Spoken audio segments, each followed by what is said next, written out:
Hey everyone, in this video we'll be discussing the most frequently asked questions in your board exam from the chapter Chemical Kinetics.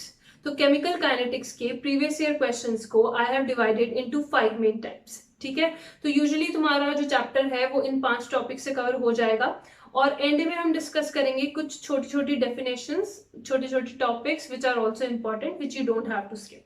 ठीक है, तो start करते हैं with our first type of question. देखो, जो भी 5 type के question मैं यहाँ पे डिस्कस करने वाली हूँ, those all are equally important.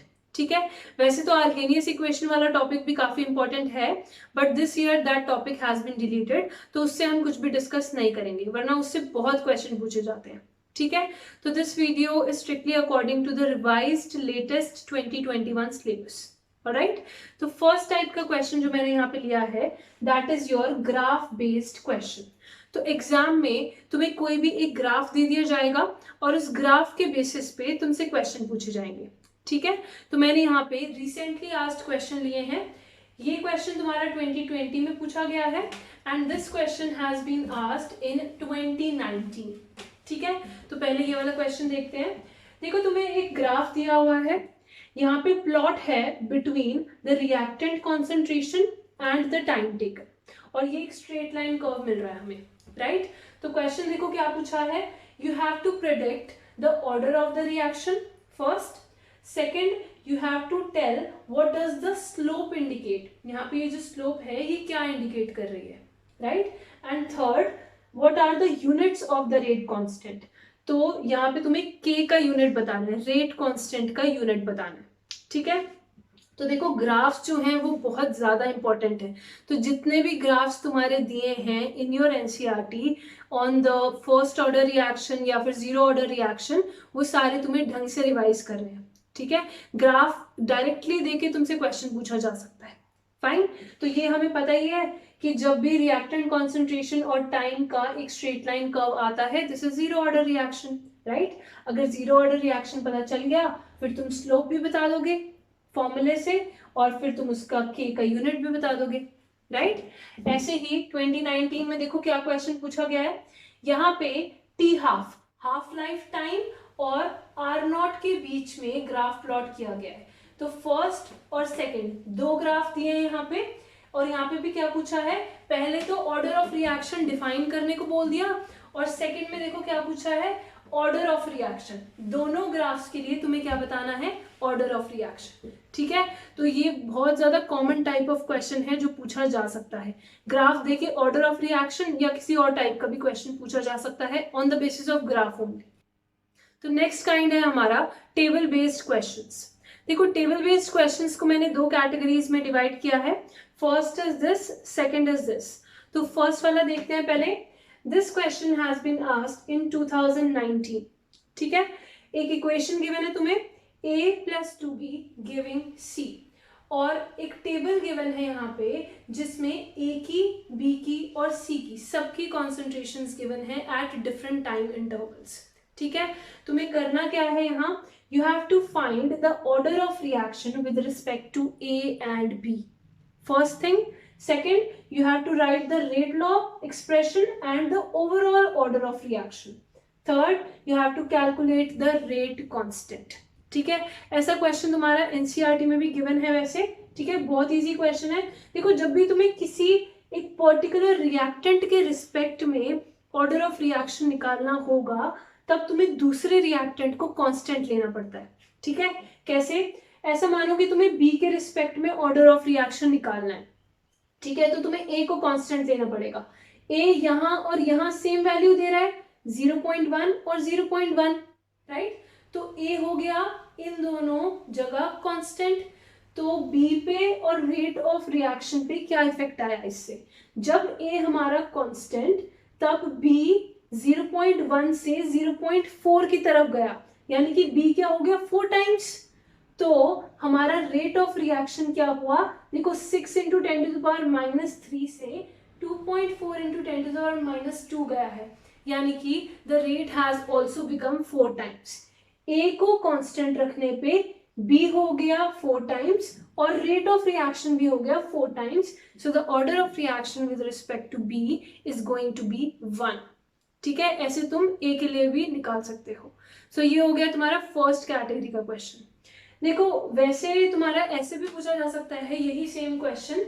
ऐसा मान लो कि तुम्हें जो रेट है वो ऑलरेडी गिवन हो with respect to one of the reactants. ठीक है, ऐसे तुम्हें बोल दिया कि जो ए है, लेट्स से कि ए का ऑर्डर जो है वो एक्स है, राइट। पहले ही तुम्हें एक रिएक्टेंट के रिस्पेक्ट में ऑर्डर बता दिया और तुम्हें यहाँ पे कुछ कुछ खाली स्पेसेस दे देंगे। इसी टेबल में तुम्हें कुछ कुछ खाली स्पेसेस दे देंगे। सपोज यहाँ पे बी की कॉन्सेंट्रेशन नहीं दी, यहाँ पे ए की नहीं दी, यहाँ पे रेट ऑफ फॉर्मेशन ऑफ सी नहीं दिया, तो ये सारी स्पेसेस तुम्हें फिल करनी होगी इन दैट केस। ठीक है, तो वैसे टाइप का क्वेश्चन भी तुम्हारा पूछा जा सकता है।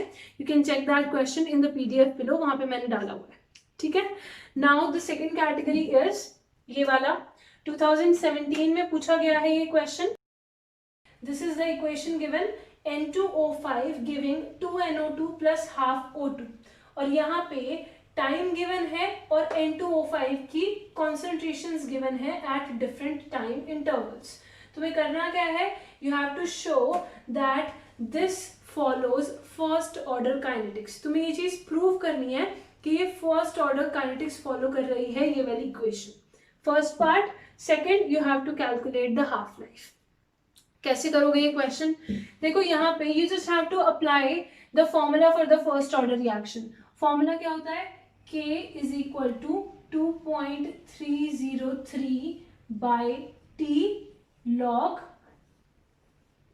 A0 बाई AT, राइट, या फिर तुम लिख सकते हो R0 बाई RT, जो भी तुम्हें पसंद हो वो लिख लेना। ठीक है, तो यहाँ पे you will calculate the value of K 2 times. ठीक है, K1 और K2। K1 क्या होगा तुम्हारा, K1 वो होगा जब तुमने टाइम लिया है 300, तो यहाँ पे तुम K300 भी लिख सकते हो। ठीक है, तो 300 जब तुमने टाइम लिया तब तुम N2O5 की कॉन्सेंट्रेशन यानी कि AT लिखोगे ये वाला, और जब तुमने टाइम लिया 600, T लिया 600, तब तुम AT की कॉन्सेंट्रेशन लिखोगे ये वाली। ठीक है, और A0 तो तुम्हें दिख ही रहा है, ये वाला है टाइम एट टाइम T0, ये क्या हो जाएगा तुम्हारा A0 इनिशियल कॉन्सेंट्रेशन। ठीक है, तो K1 और K2 दो वैल्यूज निकालनी है तुम्हें K की। अगर दोनों वैल्यूज तुम्हारी ऑलमोस्ट सेम आ जाती हैं, then you are going to say कि yes this is a first order reaction. ठीक है, और अगर नहीं आती है सेम तो मतलब नहीं होगा, बट यहाँ पे तुम्हें प्रूव ही करना है कि फर्स्ट ऑर्डर रिएक्शन है तो आनी ही चाहिए तुम्हारी सेम वैल्यूज। ठीक है, और उसके बाद K की वैल्यू आ गई तो तुम हाफ लाइफ तो निकाल ही लोगे। फॉर्मूला तुम्हें पता है, T half 0.693 divided by K, तो यहाँ से तुम हाफ लाइफ निकाल लोगे। फाइन। तो थर्ड टाइप का क्वेश्चन हमारा पूछा जा सकता है from the topic pseudo order reaction. ठीक है, तो दो क्वेश्चंस लिए हैं मैंने यहाँ पे 2019 से और 2015 से। देखो ये 2015 वाला तो वही क्वेश्चन है जो हमने बिल्कुल अभी किया, जो हमने टेबल बेस्ड क्वेश्चंस किए हैं, ये वही सेम टाइप का क्वेश्चन है, बट मैंने इसको इस कैटेगरी में इंक्लूड किया है क्योंकि यहाँ पे स्पेसिफिकली मेंशन किया हुआ है कि you have to prove that this reaction follows pseudo first order reaction. ठीक है, वरना ये उस कैटेगरी में भी हम इसको इंक्लूड कर सकते थे, कोई प्रॉब्लम नहीं है। ठीक है, तो यहाँ पे तुम्हें सेम तरीके से प्रूव करना है जैसे हमने अभी किया कि कोई भी रिएक्शन फर्स्ट ऑर्डर है या नहीं। वहां पे हमने दो K की वैल्यू निकाली थी, राइट, K1 एंड K2। वैसे ही तुम्हें इन सब वैल्यूज को यूज करके K1 और K2 निकालना है और प्रूव करना है कि this is a pseudo first order reaction. ठीक है, ये तो कर लोगे, सिंपल है। नाउ दिस वन 2019 में क्या आया है, right the condition under which a bimolecular reaction is kinetically first order. देखो सूडो ऑर्डर रिएक्शंस क्या होती हैं, जो भी एक higher order reaction lower order की तरफ बिहेव करती है then that is known as a pseudo order reaction, right. तो यहाँ पे क्या हो रहा है, वो कह रहे हैं कि हमें कंडीशन बतानी है जब एक second order reaction first order की तरह बिहेव कर रही हो।